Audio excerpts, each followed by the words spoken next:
তিন শ্রেণীর ব্যক্তির বিরুদ্ধে আল্লাহ বলেন আমি নিজেই কিয়ামতের দিন মামলা দায়ের করব।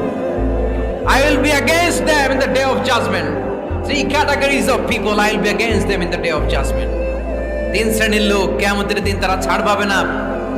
আল্লাহ বলেন আমি নিজেই তাদের বিরুদ্ধে মামলা দায়ের করব। এর মধ্যে এক শ্রেণীর লোক হচ্ছে রাজুলুন ইস্তাআজারা জিরান ফাস্তাউফা মিনহু ওয়া লাম ইউতি আজরা। একজন শ্রমিক ভাড়া করে তার কাছ থেকে কাজ নিয়েছে কিন্তু তার পারিশ্রমিক আদায় করে নাই। এরকম আছে না নাই?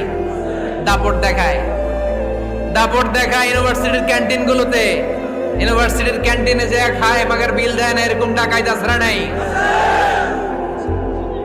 চায়ের দোকানে চা খায় আগে পরে দিমু, বিল দেয় না, আছে না নাই?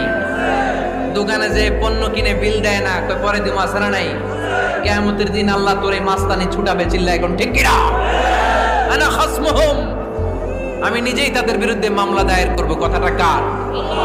এজন্য বিশ্বনবী বললেন খবরদার, মেহনতি মানুষ, খেটে খাওয়া মানুষ, এদের দোয়া কবুল হয়ে যায়।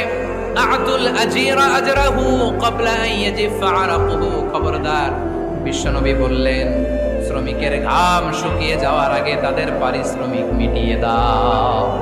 বিশ্বনবীর বিখ্যাত হাদিস, আতুল আজিরা আজরাহু ক্বাবলা আন ইয়াজিফা আরাকুহু।